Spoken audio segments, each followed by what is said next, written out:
Welcome to Chartwell Chats, a series of discussions over 2 years with leading historians and experts, which explores Sir Winston Churchill's relationship with Chartwell, not only through the property's collections, but also through historic moments in time. Chartwell Chats was developed and is jointly presented by the National Trust Chartwell and the International Churchill Society UK. We're working together to preserve the historic legacy of Sir Winston Churchill. We hope you enjoy it. Hello and welcome to Chartwell, to the first of our series of Chartwell Chats. Today we are going to be discussing Winston Churchill's purchase of Chartwell, and we are marking the 100-year anniversary of that historic event.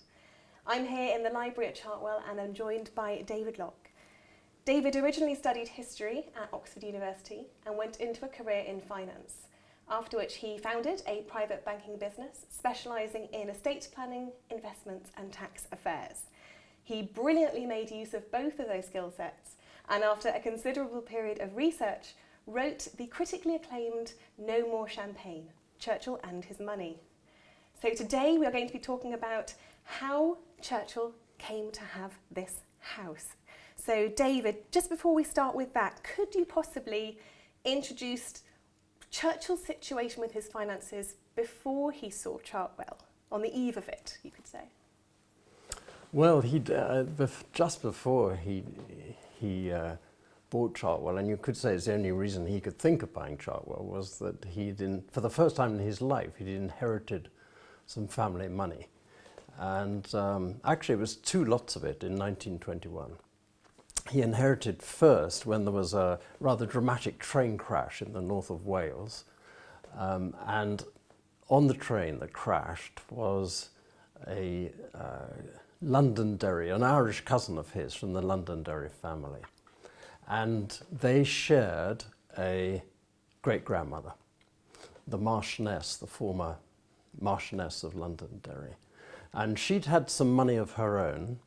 So when she and her husband were making wills, her husband, of course, looked after the estate, the Londonderry estate was going to the eldest son.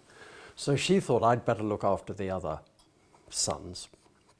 And she left her estate in Ireland, in County Antrim, it's called the Garrantower estate, she had 3 sons of her own and a daughter.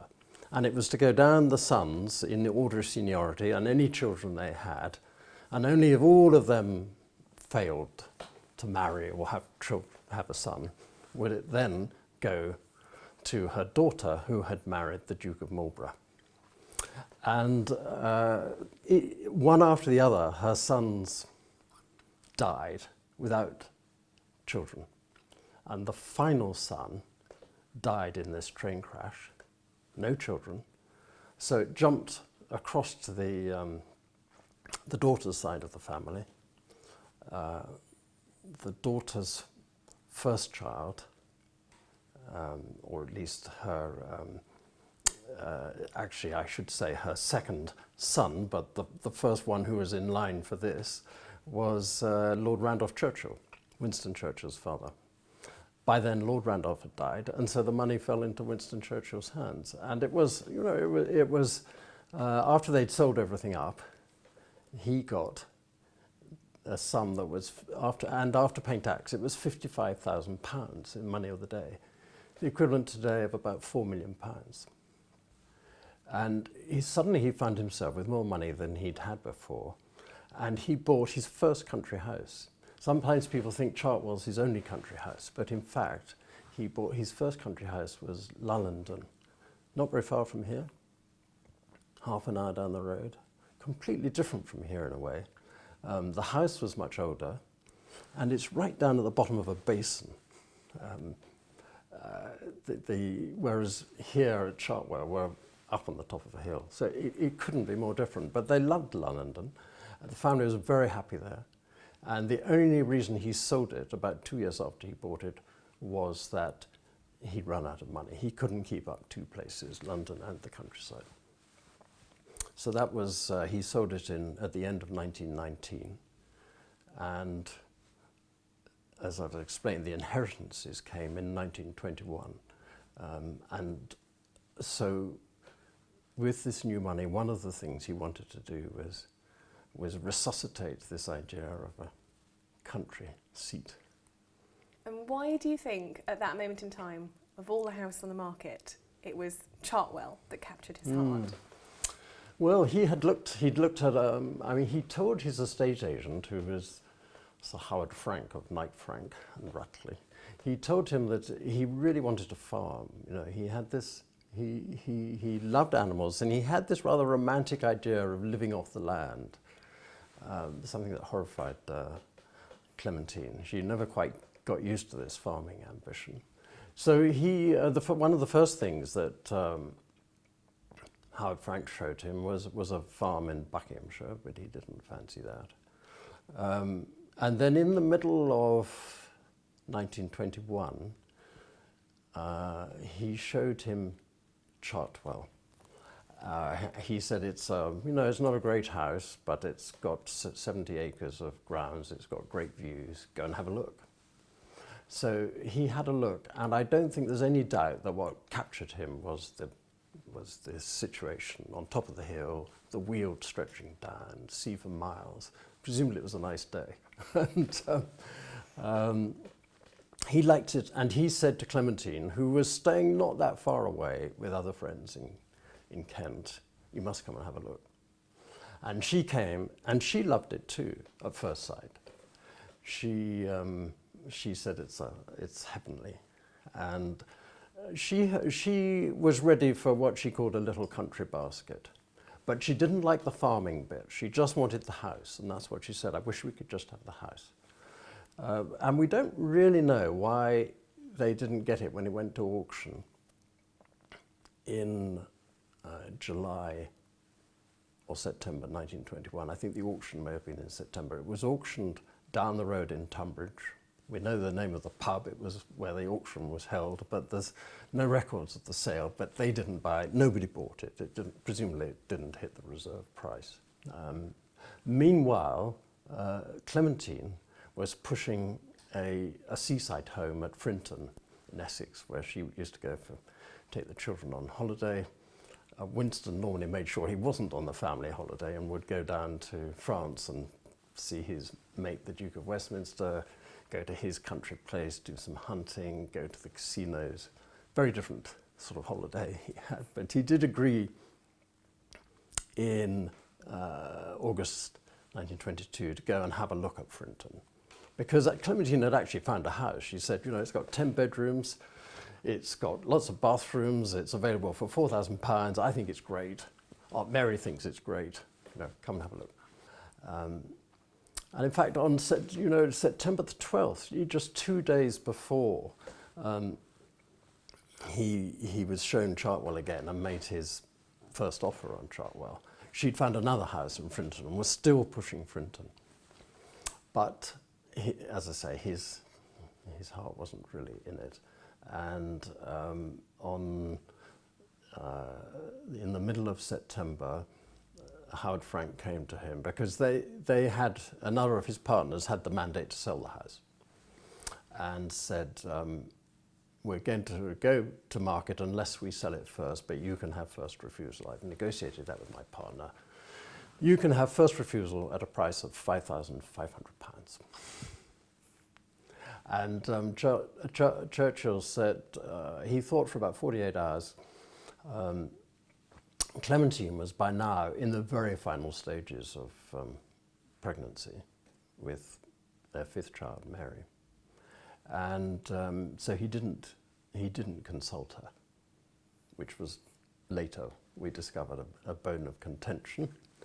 But he put in an offer for $4,800, so some way shy of the asking price. Anyway, at the meeting, the partner held firm. He said, "No deal. Sorry, we'll go forward to auction." But a day or so later, they agreed a price of £5,000. This house needed a lot of work. Can you paint a picture of the condition of this house upon them buying it? Well, there are some records that exist from that time. It was a very different house. It faced north. It sort of northwest, I suppose. It faced the road. And one of the reasons that Clementine argued against it when they were in 1922 as opposed to 1921 was it was too close to the road, faced the wrong way, and was very dark. So at the core of the house there was this old, really quite old manor house. You know more about this than I do, but as I understand it, you know, the sort of what their architect described as the naked trunk of the house was really quite an old manor house. And we're in that part of the house we're now, in I that, should say. aren't we? Yes. Yeah. But around the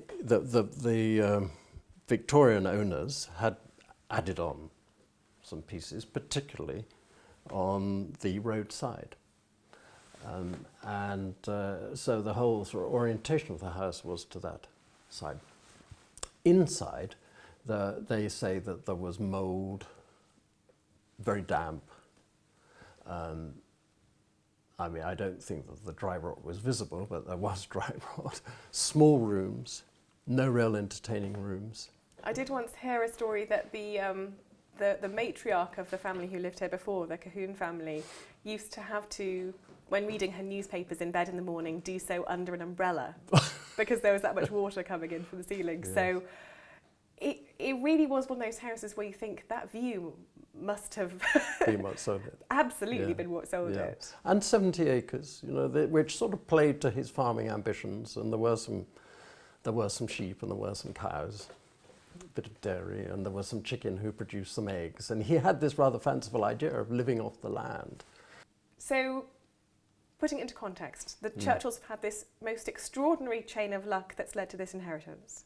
Seen this house, fell in love with it, but seen that it was hugely flawed as a building and as a structure. But it's still on the market a year later, and they buy it. What happens next? Well, in the discussions with his bank before he actually bought it, he said, I'm going to do quite a lot of work to it. It needs work. So the purchase price was $5,000. And he did say to the bank, I'm going to spend about $8,000 on it, I reckon. And I should have a nice house, you know, fully done up to modern standards for £13,000 total. And so he was very, I mean, as usual, quite impatient to get going, and wanted to crack on. And the first thing was to hire an architect. Now, I mean, he ended up with a man called Philip Tilden, who I think did, you know, design-wise, did great things with the house. But he was a pretty young, inexperienced architect, and he was a surprising choice in a way, because he was he was the opposite of what Churchill as a person stood for. Philip Tilden was a bit of an aesthete. He had during the war been a conscientious objector, and had gone down to Devon and, you know, lived in a little community down there, didn't want anything to do with the war. So, you know, a surprising choice. Philip Tilden had come to his notice, I think, for two reasons. First of all, he'd done quite a bit of work for Churchill's friend Philip Sassoon down at Port Lyme in Kent. There were mixed reviews of what he'd done down there. One critic called it a bit like a Spanish brothel. The other person who Philip Tilden had worked for was Lloyd George, David Lloyd George. Good friend of Churchill's, of course, close colleague at this time. And he had built Lloyd George's house at Churt in Surrey. He had apparently, I don't know that anybody told Churchill this yet, but he'd forgotten to put a scullery in. And, you know, there were things like that would happen here. But because Philip Tilden was a young, pretty inexperienced architect, and I think, you know, looking back, his skills were at design, really. They weren't so much at the practical end of managing builders or detail. But at first, as they embarked, nobody appreciated that. And they had a very good relationship the first few months. Churchill liked his core ideas for the house, which were to turn it round 180 degrees, strip it back to its naked trunk, turn it round 180 degrees to face the view, add a nursery wing as they described it, up at the southern end. Add what is now the eastern wing, which has the dining room and the drawing room and Lady Churchill's bedroom. And do a bit of work at the kitchen end.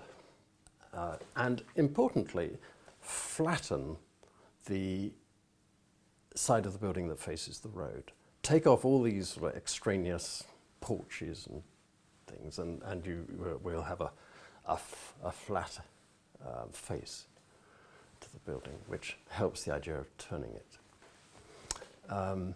So all that was the big picture, and that they sort of pretty readily agreed on, I think. And the first sort of ideas of cost came in within the 8,000 budget. In fact, Philip Tilden presented, maybe after talking to builders, a likely cost of £7,800. And in terms of that relationship between Winston Churchill and Philip Tilden, you rather tellingly said it was good for the first few months. I wonder if you might be able to outline how Churchill was as a client, because the fact that he moves in down the road implies that he's not a distant client. No, and I mean, Philip Tilden wrote about this, with the wisdom of hindsight, saying that it was a very different relationship to the one he'd had with Lloyd George, who had basically let him get on with it. But that was not how it worked out with Winston Churchill. In fact, soon after buying the house, Churchill lost office, and he decided to take Clementine, and they should go away and have a break in France. And off they went down to the south of France for a few months at the beginning of 1923. But he said, I'm going to keep coming, I'll pay the occasional visit back and see how the work's going on. And so a pattern started to establish itself where he would come back. I suppose initially it was once every 3 weeks or so. And he would buy a picnic and get in a car and come down and rendezvous down here with Philip Tilden. And later he said, I now realize that every visit I made turned out to be a very expensive one for me, because he kept changing his mind about what he wanted to do, basically. He added extra touches here. He said, let's have stone mullions around the windows, let's have Gothic this, or, he kept changing the plans a bit. And every time it added a bit more cost. But that wasn't the only reason the costs started to mount quickly. I think the fact is that Philip Tilden had not had a very thorough discussion with the builders, and probably wasn't very well informed on costs of building and for the finer practical points. And I don't think he'd ever worked with such a damp house, and he didn't really know how to cope with. He didn't know about dry rot, basically, for example. So the costs started to, they started to go up inexorably. And by March 1923, there are the first signs of cracks in the relationship between owner and architect. And how does that manifest? Is that in correspondence? Is that in meetings in person where things become a little bit tense? Well, I guess a bit of both. We can see it in the correspondence, of course. We don't know exactly what went on in the buildings, but in the meetings, they took the first part to be done was the nursery wing, and it was supposed to be ready by the end of March 23. I mean, you know better than me how much extra they pushed that bit out. I mean, when they call it the nursery wing, what we describe as the nursery now is just a matter of a few feet wide, isn't it? And up above is Winston Churchill's bedroom. I mean, we're only talking about a fairly small extension compared to the other one. You're right in that it's more the fact that that end of the building before was sort of clapboarded and part of, there was just different room configuration, whereas the formation of a wing is the idea of rooms on top of each other of relatively small dimension, right, that was self-contained. Yeah. But that wing especially, even today, is something we have to be very mindful of in terms of the damp. So I can imagine buying a house in November with the unique conditions Chartwell has of the sheer exposure to the elements because of that view, meaning that unfortunately it's completely unshielded. And then as things progress, this house getting wetter and colder and suddenly kind of thinking, gosh, this isn't what I thought it was at the outset of this project. Well, the nursery wing, I mean, the nursery wing was only a month late. They moved in April, because rather famously, Clementine made sure she wasn't here the day they moved in. She was absent, which was a sign of perhaps of her sort of fundamental view about the wisdom of the house, buying the house. But they did subsequently have enormous weatherproofing problems at the nursery end. It kept coming through. There was a particularly problematic gable. They hadn't at first used proper sort of weatherproofed membrane of any sort, although they tried later to add that, not very successfully. But anyway, the bills were starting to go up. By the middle of 1923, Churchill was starting to get a bit worried, so very much so was Clementine. And she was obviously saying to him, you know, this is a disaster, you're getting rid of our whole inheritance. And he has to write to her and say, no, don't, you know, be patient, have courage. And, but they also had to cut back, because of these rising costs, they did cut back the planned size of the main wing that they were going to add, which technically points east, doesn't it? It's sort of east-south, southeast. So the one with the dining room and the drawing room and Lady Churchill's bedroom, which I think is the glory of the house, really, the entertaining rooms. But that was going to be 14 foot longer. So they would have been enormous rooms if they built out that size. And the plan was, in fact, that Lady Churchill, or Clementine as she then was, would have a boudoir up there. Not just a bedroom, but a boudoir as well. And that his bedroom, that Winston Churchill's bedroom would be in that wing as well. Oh, that's interesting. Yes. Yeah, you know, it was going to be, I mean, an extra 14 foot, that's quite a distance. But that got pruned back as costs started to go up. And that's why his bedroom finishes up over the, you know, in the nursery wing. And Clementine finishes up without a boudoir. And the drawing room and the dining room are smaller than they might otherwise have been. I mean, actually, I think they're fine. In terms of once they've moved in, once those teething problems of the building start to resolve themselves, how does life play out for the Churchills once they're here?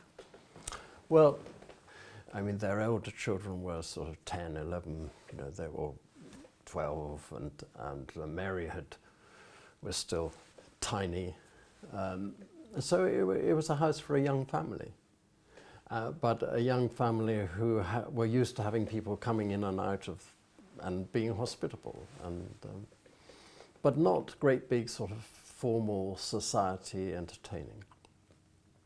So it is, and I think that's the strength of it as a house, is as a family house, and that's how you show it, isn't it? As it was sort of in the 1930s, I believe. I was thinking, as I came here today, and today the weather's been pouring all day, that if you'd shown it as it was in the 1920s, you really ought, even today, to have water pouring down the walls. And also, and this was another dividend of all the building work. I mean, it was not done to a great standard. They had frequent plaster falls from the ceilings, and they lost 2 chandeliers fell. Quite expensive chandeliers. You know, Churchill complained in the increasingly acrimonious correspondence with Philip Tilden, and then with his independently retained surveyor, as it started to get quite formal, this disagreement, and then finally with his solicitors.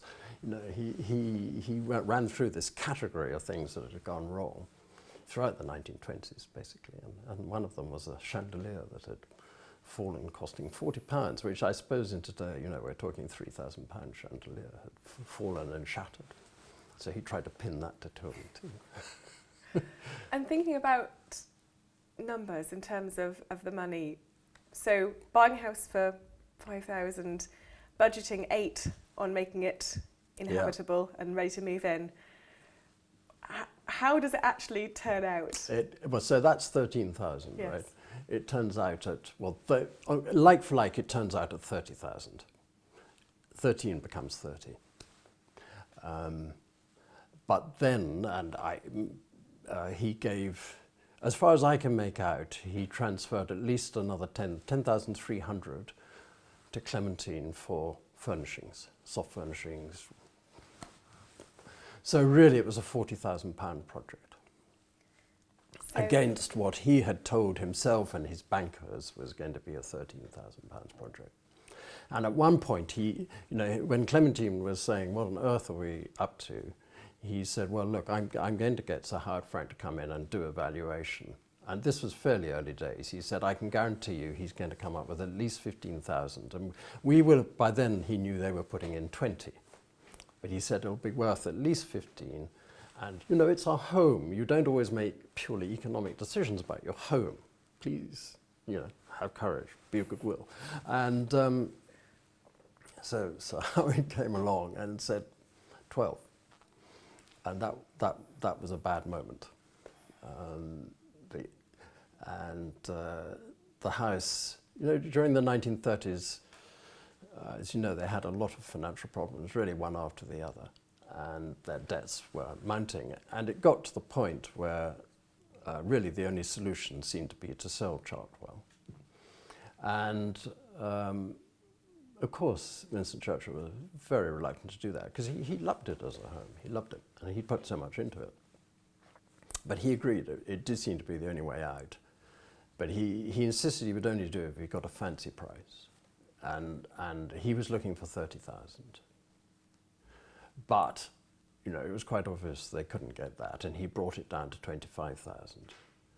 And then as the pressures grew on his finances towards the end of the 1930s, he said to the people trying to sell it, well, don't tell anybody, but I would accept 20,000. So, he knew. I mean, you bear in mind, this is against the backdrop of depression, and so it's, I'm not saying he'd made foolish decisions all along the way, because it was a great home, and the economic background was difficult. But they couldn't. The fact is, they couldn't sell it at £20,000 before 1939. They tried, but they couldn't. So at that point, there are in correspondences between Winston and Clementine. Shall we move into one of the cottages maybe for a time? Shall we, dust sheet the main house? So they are looking at ways of economising at the same time as not being able to sell it, aren't they? Mm. Yeah. They'd often they thought even as early as in the sort of later 1920s of renting the house out for the summer, of shutting it during the winter because it was very expensive to heat. Yeah, and there was a bit of that. It did happen in the late 1930s, but I mean, Mary, his daughter, says it was never. She didn't really detect it, and she didn't detect too much of the economising. She was in her sort of late teens, maybe by then. But yes, they had to cut back the way they looked after guests. They cut out the fish dish. No cream is to be served, Churchill said, and then there was this famous sort of edict: no more champagne is to be served to guests, from which the title of my book, No More Champagne, is taken. So this was just before the sort of big implosion of his finances. Late 1937, he sent out this note saying no more champagne is to be served to guests, but he was to get an imperial pint a day. Brilliant. And I should say, with your book, one of the things I love most is how throughout all the chapters you compare to sort of an approximation of current values. So you can equate roughly at the top of the page. Yes, exactly. Yeah. So you have a quick go-to to work out how much inflation how much debt and was exchange in. rates. Yeah, that's exactly. Right. Yeah. Thinking about that time in the late 30s when they're looking to sell, how much of a knife edge are the Churchills on financially at that point? I mean, he'd been trying throughout the 1930s to rescue the position in which he'd found himself at the end of the 1920s. You know, during the 1920s, he went through his inheritance, basically. This inheritance I was talking about from the Irish side, and to a certain extent his mother's money. He lost it, and you know, a combination of unsuccessful stock market investing, gambling, and Chartwell, costs of building this. And so by 1929 it was basically gone. But he had a good book contract as he lost office in 1929 to write the book on his ancestor, John Duke of Marlborough. And he thought he'd go over to America for a few months. Same sort of routine, you lose office, you go and rejuvenate. But his agent said, his book agent, an American, Curtis Brown, said, don't get out of France again, you know. Go to America, that's where the future's going to be. And so off he went to America, all expenses paid by hosts dotted around the place. But it was the end of a big bull market in shares, and he got sort of sucked into the last stages of that. And then came the crash, actually while he was in New York. And he lost today's equivalent of almost £1 million. And so the 1930s, the story of the 1930s, the wilderness years, is really a constant writing of newspaper articles, books. You know, that's what that factory next door, the new secretary's room you've opened up here, was all about. I mean, he had, most of the time he had 2 secretaries on duty the whole time, dictating to one, the other was typing up, you know, one shift finishes, another takes over. And he was churning out articles and books to try to stem this rising tide of debt or even reverse it. He was also investing he was dealing in currency options, currency forwards. I could never stop himself going once a year down to or twice a year down to the casinos in France, and he used to lose, in today's money, about sort of 50 to 100,000 pounds a year doing that. Financially, actually, the war had transformed his finances. Because not only did what he had formerly written become very resellable, because he was now the man who had stood against Hitler and stood against the defeat of the Western world and liberalism. So everybody wanted to read what he'd written before. But also the film industry wanted to make use of the books he'd written before and make them into films. Particularly his autobiography, My Early Life. And so during the war, he actually, during the war and immediately after the war, he sold book rights to 7, film rights to 7 of his books. And some of them for, you know, large amounts of money. I mean, in today's money, about 2 million each. And the other thing was that at the time of 95% tax rates, he had engineered, or thought he had engineered, a regime under which these would not be taxable. And in fact, none of his earnings, other than his Prime Minister's salary, he thought should be subject to tax.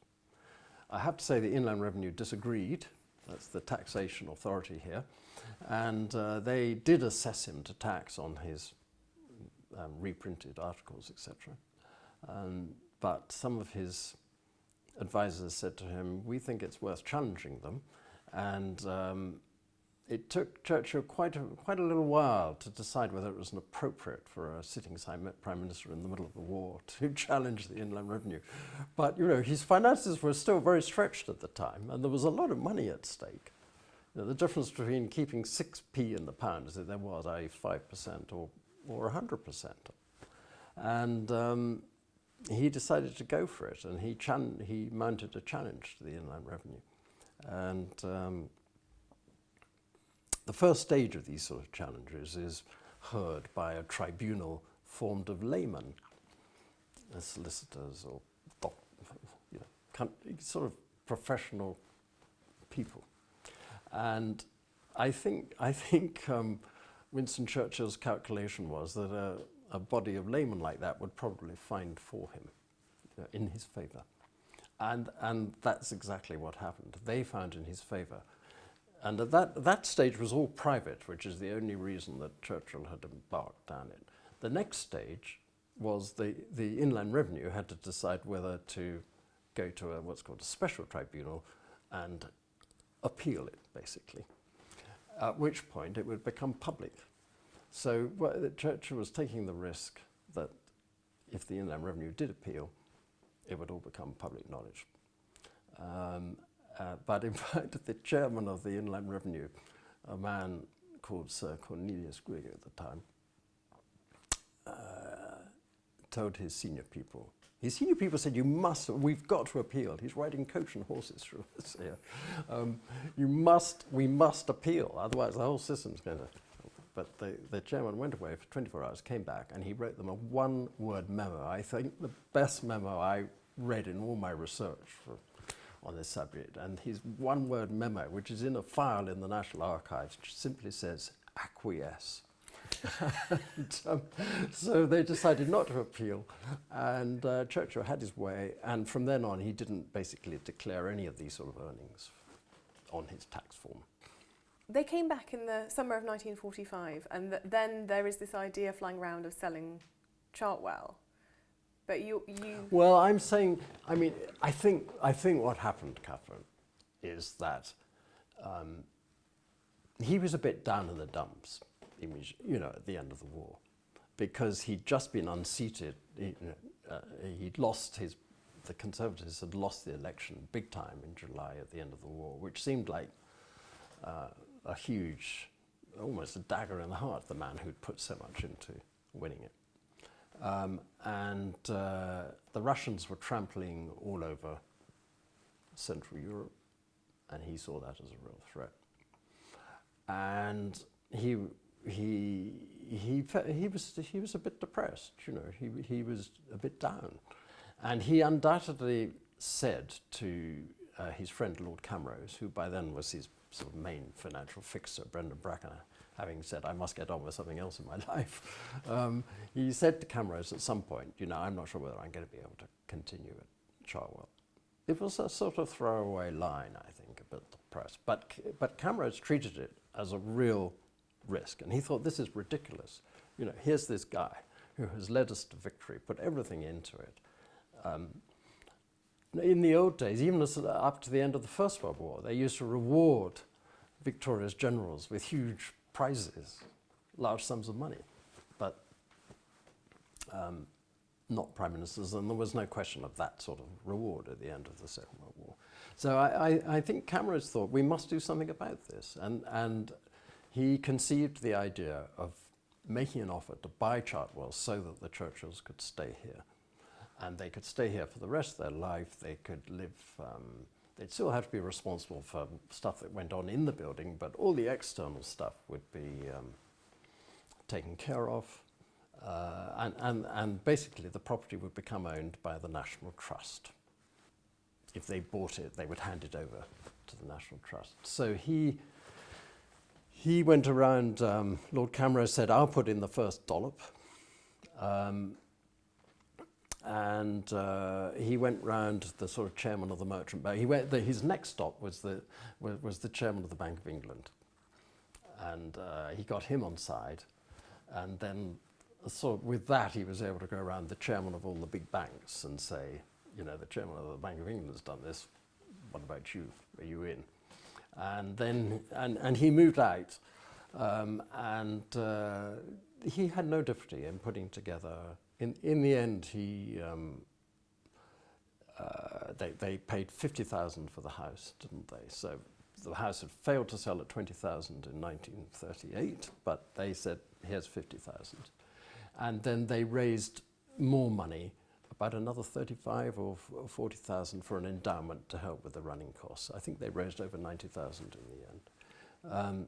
And they presented it to him just before Christmas. And I think by then Churchill's spirits were much revived, actually. You know, he'd been painting with General Alexander on the edge of Lake Como. That did him a lot of good. And he was a resilient character. He was much revived. And he heard of this offer, and he thought, that's a really great offer, you know, at every level, including the financial level. Here's this thing, I failed to sell it for $20,000 10 years ago, and we've had a war, which hasn't done property prices that much good, and they're offering me 50,000, and I can live here, and they're going to look after the outside. I mean, you know, what's not to like about it? So he didn't need it, but he appreciated it. It was a great offer. Given the importance of Chartwell to not just Winston Churchill, but to his family and his career, and so much beyond the walls of this house, how would you summarise the importance of that moment 100 years ago where this house became his? Well, I think it did turn out to be one of the great turning points in his life, in that he was able to put down these roots. He was a very restless man, you know, he had all this energy. He needed to put down roots somewhere, and this is where he put down the roots. And it was one of the few things that was really sort of a solid foundation through all the vicissitudes of the next 20, 30, 40 years. Chartwell, you know, if you look for things that were solid and always there, well, Clementine is one, apart from when she went off for 6 months on these sort of cruises to the, you know, to the East Indies or something. But yes, Clementine and Chartwell are the two sort of solid pillars on which he was able to depend, I think.